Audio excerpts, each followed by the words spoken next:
I gave birth to the groom, and wasn't even offered a chair. Would you pay for your son's wedding and still be left standing outside the gate? I raised him alone, cleaning houses, ironing shirts. Yet on his big day, my name wasn't even on the guest list. You're just a cleaner.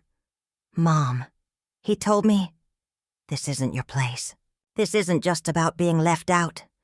It's about what happens when dignity gets denied, and how I took it back without saying a word. You'll see how I turned heartbreak into power, how I stood tall without begging for a seat. And you'll learn the one act that made everyone stop and look again. My name is Linda Thompson. I scrubbed toilets to buy him textbooks. I paid for the lights, the linens, even the champagne. But on that day, I wasn't invited. Still, I showed up with one envelope, one memory, and a decision that would change everything. If you've ever been made to feel small by the people you love most, watch this till the end. Before it's you, standing outside, wondering how it got this far. My name is Linda. I'm 63 years old.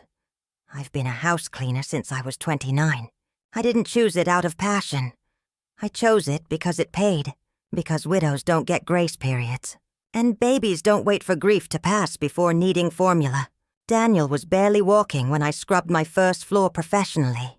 I remember setting him in the corner of the hallway with a toy train, while I scrubbed marble tile with a toothbrush. I told myself this is temporary, just until we get on our feet. But life stretched longer than I thought. What was meant to be a season became a livelihood, and every dollar I made, I saved for Daniel. He didn't wear name-brand clothes, but he never went hungry. He didn't have two parents, but he had one who showed up to everything. Conferences, talent shows, dentist appointments. When he got into college, I cried for a full hour in the kitchen. I paid for every semester, worked night shifts when tuition went up, even cleaned dorm rooms during summer break. Sometimes the same building where he was living. I was proud. He was the dream I kept shining my shoes for, and he didn't disappoint, at least. Not at first. Daniel finished school, landed a finance job, moved into a sleek condo. He met a girl named Madison. Long blonde hair, private university. Came from a family that used the word legacy, like punctuation. I met her once, briefly. She smiled, but it didn't reach her eyes. From then on, things shifted. Daniel started calling less, stopped inviting me to company events, didn't want me picking him up from airports anymore. It's just easier. Mom, he said, I'll Uber. I brushed it off. Told myself he was just adjusting. Busy. In love. But I noticed how he stopped posting pictures with me. How he thanked everyone who helped me get here in a speech. And I wasn't mentioned. The final straw wasn't big. It was lunch at a cafe. He asked me to meet him and Madison. When I arrived, he waved me to a seat before I could hug him, then quietly said, "Try not to mention your job. She's sensitive about stuff like that." I nodded, smiled, but inside, something shifted. I wasn't ashamed of how I raised him. I wasn't ashamed of working jobs others turned down. I was ashamed of how easily he wanted to edit me out. And yet, I kept showing up. When he and Madison got engaged, I offered to help. I didn't wait to be asked. I just started calling florists, touring venues, making quiet payments behind the scenes. Because mothers do that. We smooth the road, even when it leads to a place we're not invited to. One night, I stayed up late reviewing a contract for the catering service. It was 3 pages long, filled with menu choices and deposit deadlines. I signed the check without hesitation. He never asked how it was all getting done, and I never told him. I wanted to believe that love didn't need a spotlight, that doing things quietly was the same as being seen. But slowly, I started to feel like a ghost in my own story, a mother he once clung to when the thunder scared him, now treated like a background character he could crop out of the frame. Still, I kept showing up, with open hands, tired feet, and the quiet hope that maybe one day, he'd look back and see me standing there the whole time. The catering contract was under Madison's name, but 70% of the payment, every deposit, every upgrade, every "can we add truffle risotto?" was written from my account. Linda Thompson, house cleaner, invisible investor. I never asked for credit. I didn't want my name on the invitations. I didn't need applause or a special shout-out during toasts. All I wanted was a chair, a place to sit, to watch the son I raised start a new chapter, to feel like I belonged, even in the background. But that's not what I got. A week before the wedding, I asked Daniel casually over the phone, should I wear navy or plum? I don't want to clash with the bridesmaids. There was a pause. Then he sighed. Mom, look, we've been meaning to talk to you about this. It's not that we don't appreciate everything. We do. But it's going to be a very curated event. Madison's family has certain expectations. He didn't say the word image, but it sat heavy in the silence. You don't fit in. Mom, just let us handle it. I didn't speak for a moment. Then I said, okay. That was it. No yelling, no guilt trip. Just the thud of a truth I couldn't unhear. The invitation never came. I waited. Checked the mailbox every day like a child waiting for a miracle. Nothing arrived. No envelope with calligraphy. No itinerary. No RSVP card. The Friday before the wedding, I got a mass email with venue logistics. Probably a mistake. I clicked the link, looked at the map, and that's how I learned where it would all happen. Saturday morning, I woke up before the sun, ironed my best blouse, tucked a lemon-scented handkerchief into my bag, packed a small envelope with an old photo, me holding Daniel on his 3rd birthday, cake smeared on his cheeks, joy spilling from his eyes. I told myself I'll stand in the back. Just 5 minutes. That's all. When I arrived, the parking lot shimmered with rented cars and tailored suits. I walked slowly toward the entrance, rehearsing the phrase, I'm the groom's mother, over and over in my mind like a prayer. But it never got that far. The young man at the gate scrolled through a list. What's your name again? Linda Thompson.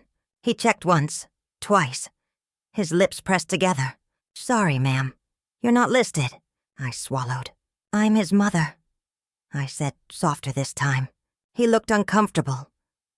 I'm really sorry, but if you're not on the list, I can't let you in. I nodded, took a step back, tried not to crumple the envelope in my hand. It was noon. The sun was sharp. My shoes pinched a little. Through the hedges, I saw flashes of white and gold. Bridesmaids lining up. Someone fixing a boutonniere. I moved around the side, stood behind a tree just tall enough to cast shade. From there, I could see them taking photos. Daniel looked sharp, nervous, but radiant. He posed with Madison, then her parents, her siblings, her godmother. Then Madison turned and said something, and Daniel laughed. No one turned toward the tree line.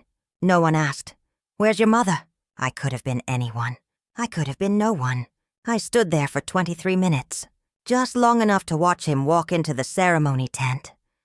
Just long enough to see them close the doors behind him. Just long enough to know I was never meant to be there. Not really.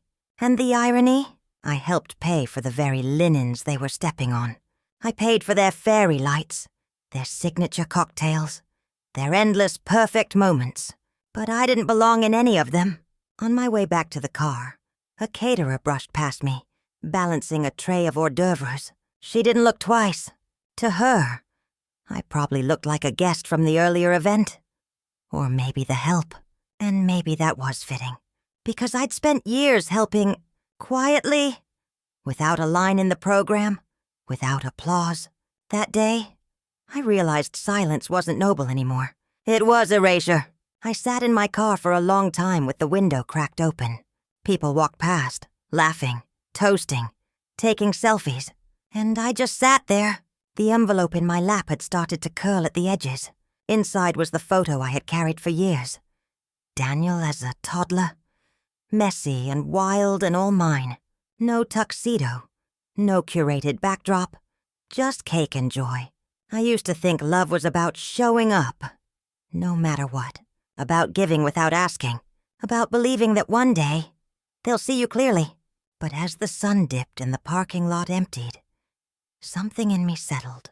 It wasn't grief. It was clarity. They hadn't forgotten me. They had erased me. On purpose. I started the engine. Rolled down the window. As I pulled out, I passed the main hall. Through the floor-length windows, I saw a string quartet begin to play. Music I'd chosen from a sample reel 6 months ago. A song Daniel had once hummed as a child while sitting on the floor, sorting puzzle pieces. And for the first time in decades, I felt something stronger than heartbreak. I felt done. Done explaining. Done shrinking.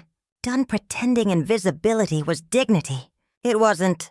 Dignity is showing up even when no one invites you, and knowing when it's time to leave, with your head high and your name intact.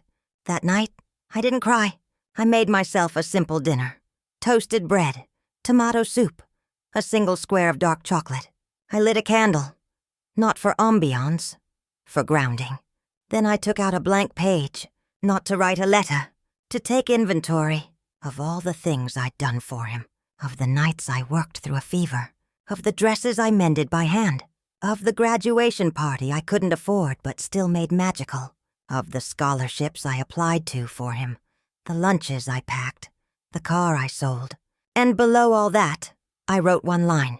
Not once did I ask for thanks. But today made it clear. I deserve more than silence. I folded the paper and placed it beside the photo. Then I sat back and exhaled.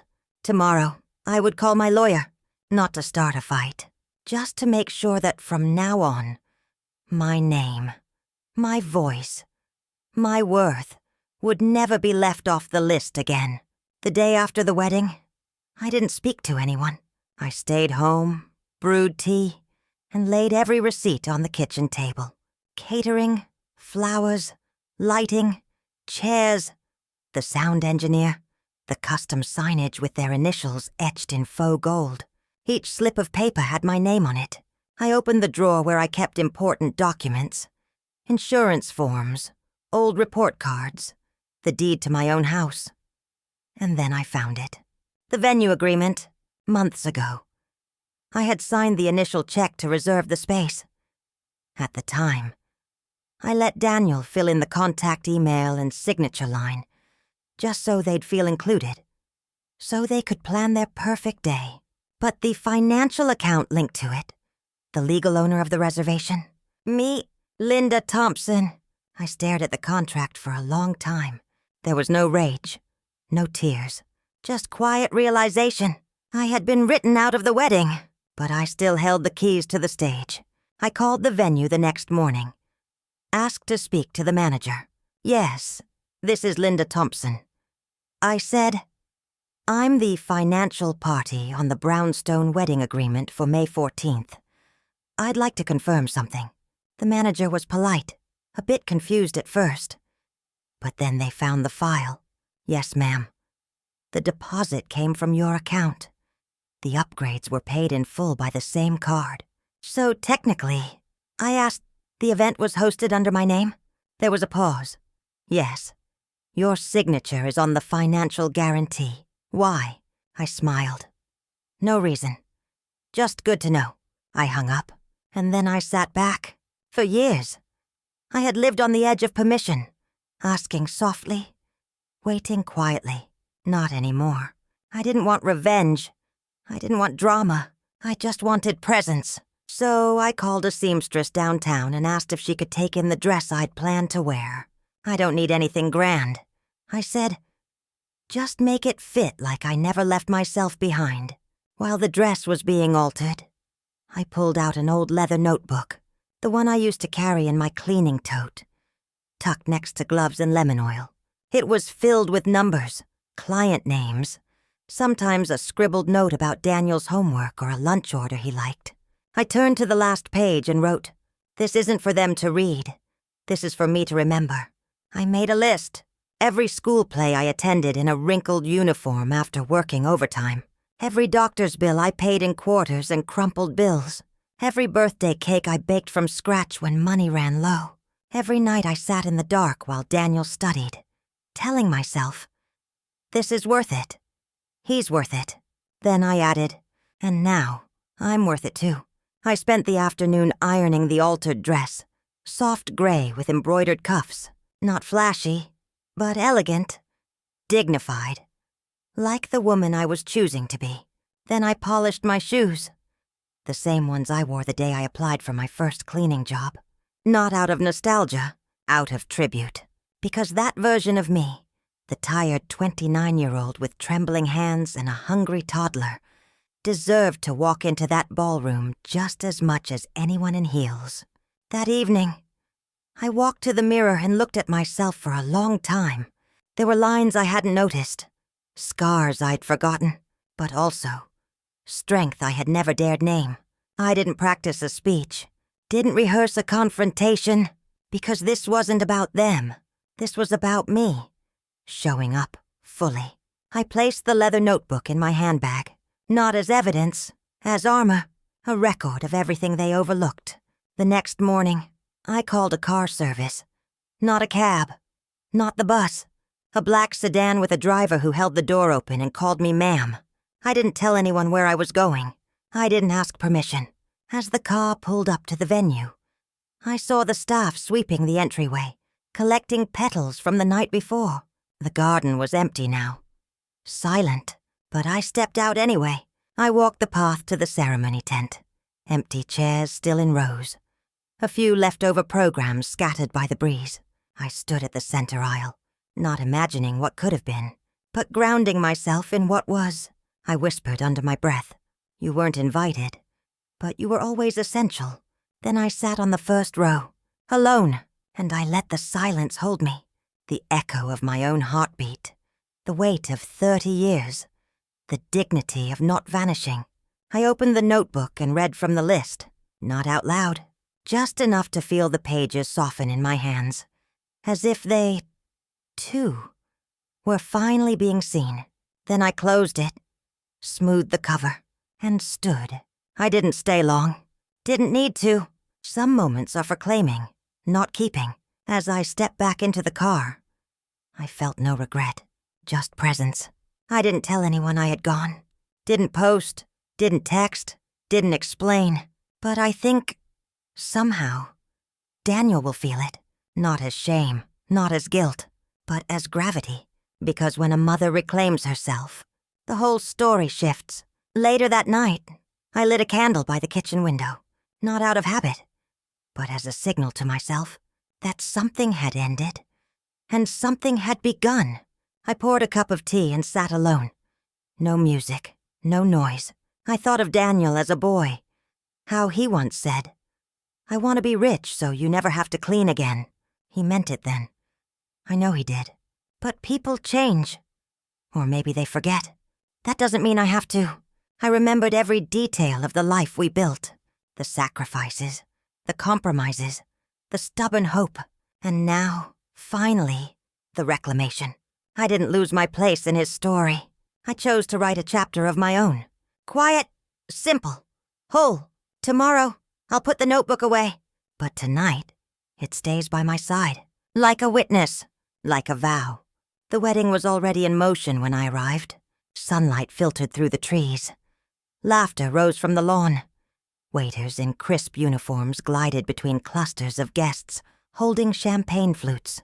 I stepped out of the black sedan and walked through the front gate. Not rushed, not hidden. Some people turned their heads. Most didn't.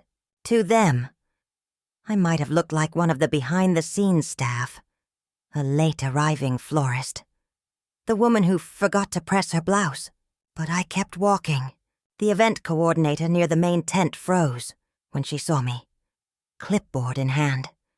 She stepped forward with forced politeness. "Hi, can I help you? Are you looking for someone?" "Yes," I said calmly.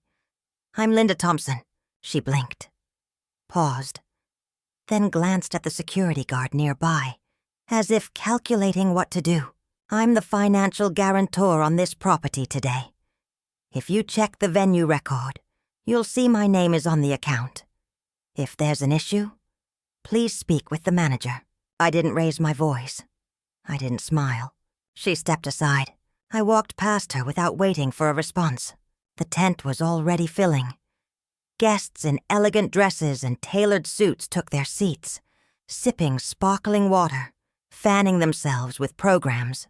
I didn't take a seat right away.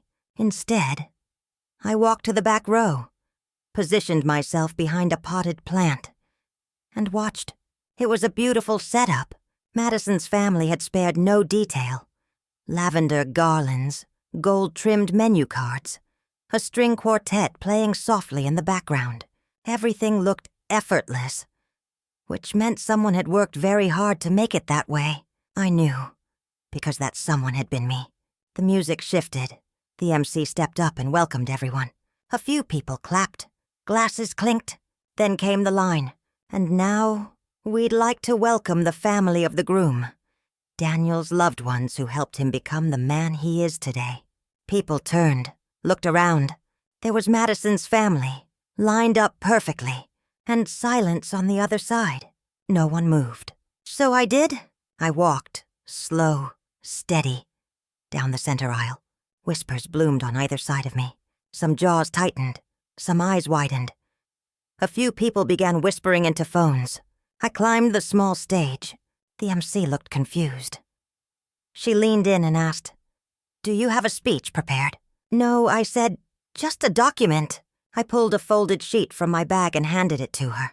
"This," I said softly, turning toward the crowd, "is the original venue contract. Signed. Paid in full. Linda Thompson." No one applauded. No one gasped. They simply froze. I didn't hold the microphone. I didn't need it. I spoke clearly, just enough to be heard. This place was built by my hands, cleaned by my hands, paid for by my savings. A murmur rippled through the tent. Madison stood from her seat. Daniel looked like he'd swallowed glass. I didn't look at either of them. I looked at the guests, strangers, friends, in-laws I'd never met. And I said, and even now, I'm not angry. I'm just done. There were no gasps, no standing ovations. Just silence, the kind that sticks to the walls. I nodded to the MC and stepped down. No one stopped me. No one knew how. I returned to the last row and sat, not like a guest, not like staff, but like someone who finally knew she had nothing left to prove. The rest of the ceremony stumbled forward. Vows were read. Rings exchanged.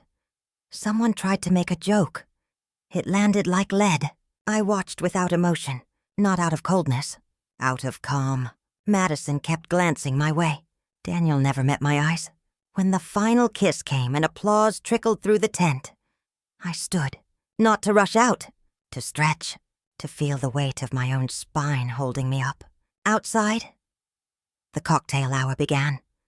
Tables of hors d'oeuvre, pitchers of lemonade, curated music echoing against the garden walls. A waiter approached me nervously, tray shaking in his hands. "Would you like something, ma'am?" I smiled. "Just water." He returned with crystal glass and a napkin folded like a swan. I took it with quiet gratitude. Then I sat alone under a maple tree, watching them all swirl and sip, pretending the crack hadn't formed. But it had. I wasn't here to ruin a wedding. I was here to reclaim a boundary. And they could pretend all they wanted. But somewhere in every clink of glass, in every side glance sent my way, they knew. The woman they'd tried to hide had never needed a spotlight. She only needed the truth to walk with her. Later, as the sun dipped low and the string lights flickered on, I rose quietly and walked back toward the main tent. Inside, speeches were beginning. I paused near the entrance, not to interrupt, but to listen. Madison's father was thanking everyone. Daniel followed, reading carefully from a folded note. He stumbled once, glanced at the crowd, then his eyes found me. Just for a second. We didn't nod, we didn't smile, But something passed between us. Recognition? Regret? I wasn't sure. But I didn't need an apology. Not anymore. I turned and walked back outside. The evening air was softer now. I passed a few guests murmuring near the rose bushes. One woman touched my shoulder and said, "That was brave." I didn't answer, just kept walking. My car was waiting before I stepped inside. I looked once more at the venue. The lights, the laughter, the illusion. Then I whispered, not to him, not to them, but to the girl I used to be. You didn't need to disappear to be good. And to the woman I was now, you came back. And with that, I closed the door behind me and left without a single sound. The air inside the reception tent tightened after I walked out. But it didn't take long for the storm to reach me. I was standing near the gravel path, watching the string lights shimmer in the fountain, when Madison's mother appeared, heels clicking like warnings. "You had no right," she snapped, arms folded. This was supposed to be about family. I looked at her. Calmly, it was. That's why I came. Before she could respond, the venue manager arrived with a neutral but firm tone. "Ma'am, Ms. Thompson has full legal standing here. The contract is under her name, and she's broken no policy. We ask that all guests remain respectful." Madison's mother recoiled, biting back whatever sharp thing she wanted to say. She turned on her heel and stormed back toward the tent. A moment later, Daniel appeared. He didn't run, didn't yell. He just walked slowly toward me, like a boy dragging his feet after detention. "Mom," he said. "You didn't have to come." I met his eyes. "I didn't come for attention," I said softly. "I came to remind myself that I still matter." He looked away. "I didn't mean for things to turn out like this." "I know." A pause. "I didn't think you'd actually show up. That was the problem." I said, "You stopped seeing me as someone who would." He shifted uncomfortably. The silence between us stretched, years of choices pressed into one breathless moment. Then, from the edge of the tent, I saw her. Emily? My niece, raised almost like a daughter after her mother passed. She'd flown in last minute for the wedding. She'd watched it all unfold. And now she stepped forward, quiet but steady. She looked at Daniel, then at me. "I saw the whole thing," she said gently. "And I am with her." Daniel blinked. "You always say we're shaped by who shows up. She showed up. You didn't." He had no answer, just an ache behind his eyes. Daniel ran a hand through his hair, then muttered, "They're all inside, wondering what to do now. I'm sure they'll figure something out." I said, "You always do." He looked at me like he didn't recognize me anymore. "But maybe he never really did. I never meant to hurt you," he whispered. "I know," I said again. "But you did. And not because you were cruel, because you were careless." He exhaled slowly. I thought maybe if I didn't bring it up, if I didn't make it a thing, it would go away. "It didn't," I said, "because I never went away. I'm still your mother, Daniel, even when I'm inconvenient." For a moment, neither of us moved. Behind us, laughter rose and fell from inside the tent. Glasses clinked. A violinist tuned softly. And yet here we were, two people standing just beyond the celebration, caught in the truth. He opened his mouth as if to say something more, but stopped. "I should get back," he finally said. "They'll notice." I nodded. "Then go." He lingered a moment longer, then turned away. Emily remained beside me. We stood in silence until Daniel disappeared into the tent again. Then she looked at me, eyes wide with something like wonder. "You didn't even flinch," she said. I smiled. I flinched on the inside. But I've done harder things. She laughed gently. "You taught me to never beg to be seen," she added. I touched her hand. "And now you remind me to keep living by that. I didn't stay for the cake. Didn't wait for a thank you. Instead, I walked along the side garden path where fairy lights wrapped around tree trunks. A few guests passed by, some silent, others offering a polite nod. One woman, older, paused briefly and said, "I hope they realize what they've got." I smiled gently. Me too. At the end of the path, the gravel crunched under my heels. The same heels I wore when I graduated cleaning school 30 years ago. The same ones that never buckled under anyone's gaze. My car waited under the shadow of a sycamore. Before I got in, I looked back, just once. The venue glowed behind the hedge, like a fairy tale unfolding in someone else's life. But I didn't feel left out. I felt done. Not defeated, not bitter. Done in the cleanest, clearest sense of the word. Done begging, done proving, done holding my breath in rooms where I was never welcome. Inside my handbag, the venue contract still sat folded. A quiet signature, a quiet witness. Emily joined me at the car. "I'll call you tomorrow," she said, holding the door. "I'd like that." She hesitated, then added, "You looked like a queen up there." I smiled. No. I looked like a woman who finally remembered her own worth. And then I got in, closed the door softly, and let the engine hum beneath me. No music, just the rhythm of release. As we drove away, I didn't look back again, because when you leave with your dignity intact, there's nothing left to retrieve, only everything left to rebuild. On the ride home, memories drifted in and out like a slow tide. Daniel's first piano recital, when he forgot the notes and cried in the hallway. How I held his shoulders and whispered, "Just walk back in. They'll remember the courage, not the stumble." I smiled faintly, because now, those words were for me. The courage, not the stumble. At home, I changed into my softest nightgown and placed the venue contract back into the drawer where it came from. But I didn't close the drawer yet. Instead, I pulled out a blank sheet and began writing something new. Not a letter, not a complaint, a declaration. I was here. I mattered. I gave more than most saw, and I leave nothing unfinished but the chapters I will now write for myself. I folded the page and placed it on top. This time, no one could erase me, and I didn't need a wedding to prove it. All I needed was to show up. A week after the wedding, I signed the final papers. It took less than 15 minutes. The venue manager slid the document across the table and pointed to the dotted line. I didn't hesitate. With a few strokes of ink, I sold back my share of the event space and removed my name from every remaining contract tied to the wedding. No drama, no ceremony, just closure, and that was all I needed. I walked out of the building feeling lighter.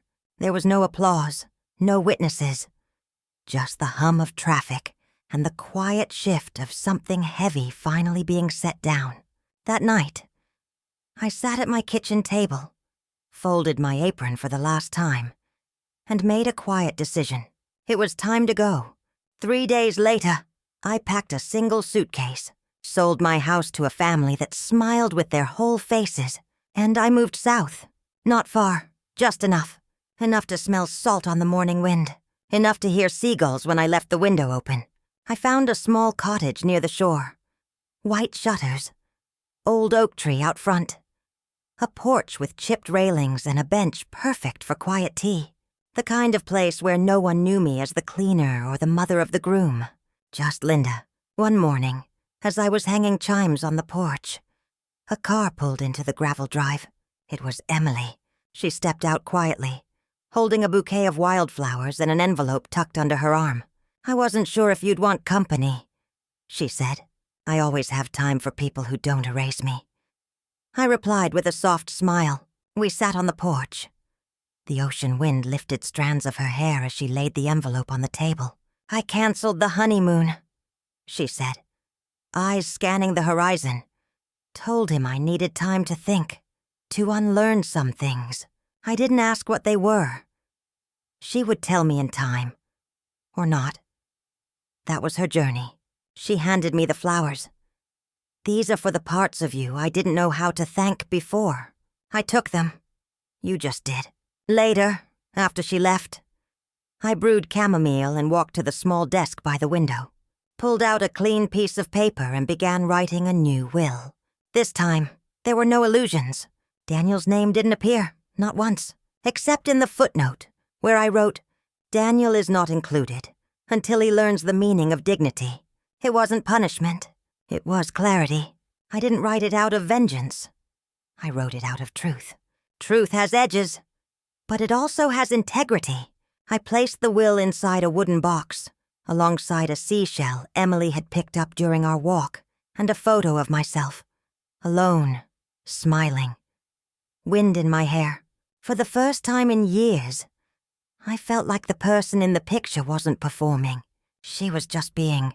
I began new rituals, morning walks by the shoreline, evening tea under the stars, and silence, not the kind that erases, but the kind that restores. Some nights, I'd sit on the porch and reread old journal entries, one from when Daniel was 5, asking if I could stay home from work and build blanket forts all day, another from his high school graduation. He barely looked up. I had written, but I clapped the loudest. I didn't burn those pages. I honored them. They were real, and so was I. One afternoon, a neighbor invited me to a community garden meeting. I said yes, not because I needed new people, but because I was no longer hiding from the world that once made me feel small. People don't always apologize, and sometimes the healing isn't loud. It's in the decision to stop waiting for what never came, to speak when silence becomes self-erasure. I didn't hate Daniel. I simply let go of the version of him I held in my hands when he was tiny and tender, and not yet ashamed of me. And in that release, I found pride, not for how loud I was, but for the exact moment I chose to be seen. One evening, as the sky turned violet and the waves rolled in steady like breath, I sat at my desk once more, but not to look back, to begin the first page of a new journal. At the top, I wrote, Day 1, not of starting over, but of starting forward. I filled it with small joys, how the rosemary in the garden finally bloomed, how the ocean air made my hair soft again, how I no longer braced myself before checking the mailbox. Peace didn't arrive with fanfare. It came like a tide I stopped resisting. Now, when I think of the wedding, I don't feel erased. I feel like I reclaimed the pen. The story was never theirs to end. It was mine to rewrite, not out of spite, but out of knowing who I am, what I gave, and why silence, when used wisely, isn't weakness. It's punctuation, and I finally chose. A full stop, not for love, but for the version of myself who waited too long to speak. She speaks now. She lives now, and she is no longer waiting. The days passed like soft waves, gentle, steady, unhurried. In the mornings, I watered the marigolds and thyme that lined my windowsill. By afternoon, I painted at the porch table, a quiet tangle of flowers, sea foam, and sky. It wasn't about mastery. It was about motion, color, breath. Every so often, a letter would arrive. Most were bills or flyers, but sometimes a surprise. One cloudy Tuesday, a former student knocked on my door holding a warm peach pie. "Mrs. Thompson," she said, "you taught me to speak up in debate class. I thought of you last week and wanted to say thank you." We sat on the porch, sipping tea and trading stories. I didn't tell her everything, but I told her enough. That evening, I wrote in my journal, I am being remembered, not for what I gave, but for who I am. Emily visited more regularly now, not out of guilt, out of understanding. We planted snapdragons one weekend. She brought coffee. I brought silence. And together we filled it with something kinder. She didn't ask about Daniel. She didn't need to, because one morning, a letter came. Plain envelope.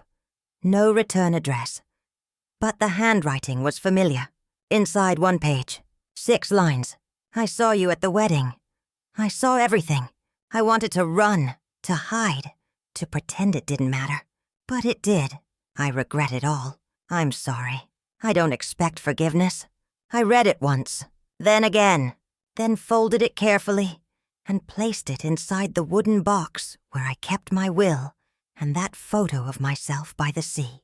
I didn't write back, but I didn't throw it away either, because some things don't need answers. They just need space to land. I went about my day as usual, painted a cluster of violets in watercolor, answered a call from the librarian about a poetry reading, and walked barefoot on the porch to feel the wood grain beneath me. Freedom, it turns out, isn't always loud. Sometimes it's the ability to decide what stays and what does not require reaction. That night, I opened my journal again. I didn't shatter. I wrote. I unfolded. In the weeks that followed, I donated most of my old clothes, saved only 2 formal dresses, and bought more linen and sandals than I ever thought I'd wear. I made soup in silence, read novels slowly, learned to nap without guilt. And when the wind blew too hard and shook the chimes, I smiled, because noise wasn't something I feared anymore. I had been unheard in rooms I paid to decorate. Now, I was fully heard in my own breath. One afternoon, while trimming herbs in the garden, a breeze carried the faint sound of children laughing down the lane. It reminded me of simpler moments. Daniel blowing bubbles on the porch rail, chasing the wind barefoot, shouting, "Look, Mom, I caught one." For a moment, I closed my eyes and let it all wash over me. The ache, the love, the letting go. It didn't vanish, but it softened. A neighbor walked by with a basket of lemons. She waved, called out, "That porch suits you." I waved back. It did suit me, not just because it was mine, but because I finally sat in it without shrinking. By early evening, Emily came by with a sketchbook and 2 scones. We sat on the steps, trading stories about the most boring people we loved and the small joys that stitched our days. She asked, "Do you ever think about writing a book?" I laughed. "Maybe one day. For now, I'm just writing me." When she left, the quiet settled again. Not heavy, but whole. And I thought about that letter from Daniel, about silence, and what people do when they mistake it for weakness. So I opened my journal once more. At the very bottom of the page, I wrote, "If they treat your silence like weakness, break it." Even just 1 line. Then I looked up, smiled to the wind, and whispered, "I'm still here."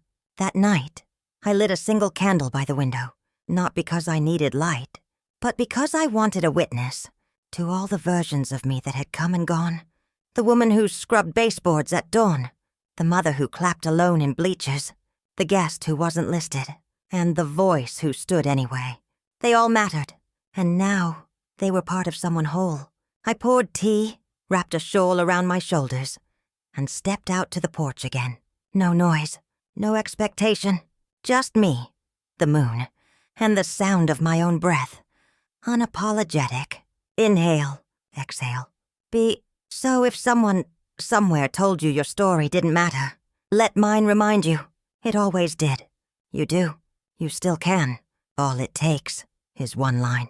Just one. And a whisper to yourself, you're allowed to come back.